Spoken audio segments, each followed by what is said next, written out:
क्या लोकतंत्र में आलोचना करने की कीमत मरणोपरांत सम्मान छिन जाना है? क्या व्यक्तिगत मनमुटाव संवैधानिक परंपराओं से भी बड़ा हो सकता है? क्या पद की गरिमा राजनीति की तंग गलियों में खो सकती है? आइए डालते हैं एक नजर इन सभी सवालों पर। अगर पढ़े लिखे हो और जिंदा हो तो गलत नीतियों का विरोध करना सीखो। पानी की धारा के साथ तो लाशें बहती हैं, जिंदा लोग नहीं।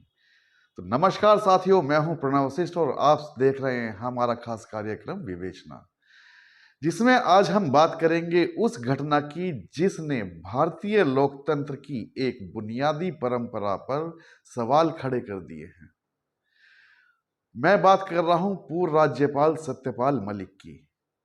पूर्व राज्यपाल सत्यपाल मलिक को उनके अंतिम संस्कार में भाजपा सरकार ने राजकीय सम्मान नहीं दिया।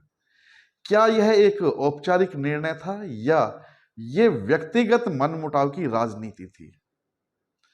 सत्यपाल मलिक एक ऐसा नाम जिसने भारतीय राजनीति में कई अहम पदों की जिम्मेदारी निभाई। वो राज्यपाल रहे, जम्मू कश्मीर, गोवा और मेघालय जैसे कई राज्यों के वो राज्यपाल रहे।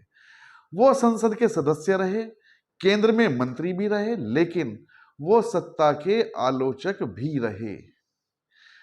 पुलवामा हमले के बाद उन्होंने केंद्र सरकार पर सवाल उठाए। किसान आंदोलन के दौरान वो खुलकर किसानों के पक्ष में खड़े हुए।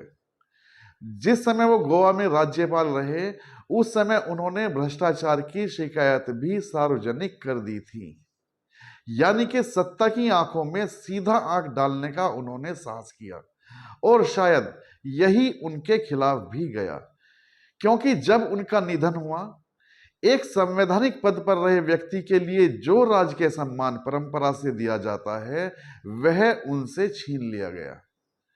ना कोई सरकारी गार्ड ऑफ ऑनर और ना ही कोई आधिकारिक सलामी थी, तो सिर्फ चुप्पी। सोचिए, यह सिर्फ एक व्यक्ति का नहीं बल्कि उस लोकतांत्रिक मर्यादा का अपमान था जहां पद और सेवा को विचारधारा से ऊपर रखा जाता है। सरकार का यह कदम क्या संदेश देता है? सीधा सा, अगर आप सत्ता के खिलाफ बोलेंगे तो मरणोपरांत भी सम्मान से वंचित रह सकते हैं।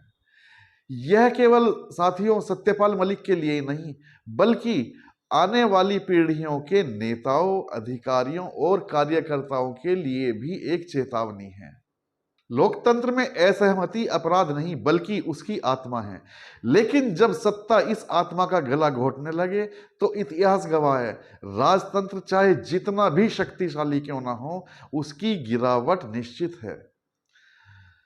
सत्यपाल मलिक अब हमारे बीच में नहीं है, लेकिन उनका यह अपमान आने वाले वक्त में इस सरकार के राजनीतिक आचरण का आईना बनकर रहेगा। क्योंकि याद रखिए, सम्मान व्यक्ति का नहीं, उस पद का होता है जिसकी गरिमा हम सब पर बंधन है। साथियों, आज के लिए बस इतना ही। अगले एपिसोड में फिर मिलेंगे एक नए मुद्दे के साथ। तब तक के लिए मुझे दीजिए इजाजत। जय हिंद।